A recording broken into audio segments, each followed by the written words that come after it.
என் அன்பு குழந்தையே, அவரவர்களின் கர்ம வினைகளின் அதிலிருந்து யாராலும் தப்பி ஓட முடியாது. நீயும் உன் கர்ம வினைகளைத்தான் அனுபவிக்கிறாய்.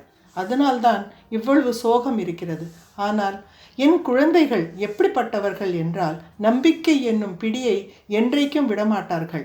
தைரியத்தை எப்போதும் இழக்க மாட்டார்கள். ஏனென்றால் அவர்களுடன் அவரோட பாபா இருக்கிறார். நான் இருக்கிறேன் அவர்களுடன். மேலும் எனக்கு எது சாத்தியம் இல்லை என்பது அவர்களுக்கு நல்லபடியாக தெரியும். நீ என்ன கேட்கிறாயோ அதை உனக்கு நிச்சயம் கிடைக்கும். ஆனால் நீ அதற்கு பொறுமையாக இருக்க வேண்டும். பொறுமையாக இருந்து சில நாட்கள், சில மாதங்கள், இல்லை என்றால் சில வருடங்களும் கடந்து போகலாம் சில பக்தர்களின் வாழ்க்கையில். ஆனால் இவ்வாறாக ஏன் நடக்கிறது என்றால், அப்போதான் அவர்களின் கர்ம வினைகள் கழியும்.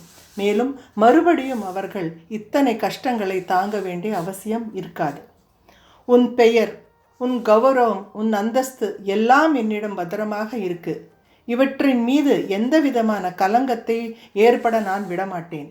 உன் வாழ்க்கையில் எத்தனை கோர்ட் கேஸுகள் நடந்து கொண்டு இருந்தாலும் சரி, அவையெல்லாம் உனக்கு சாதகமாக வரும். இதற்கெல்லாம் கொஞ்சம் காலம் ஆகி இருக்கலாம். ஆனால் இன்றைய தினத்தன்று நான் சொல்கிறேன், எல்லாமே உன் நல்லதுக்கு தான். மகிழ்ச்சியுடன் இரு, சிரித்து கொண்டே இரு. என் ஆசீர்வாதம் எப்போதும் உன்னுடன் இருக்கு.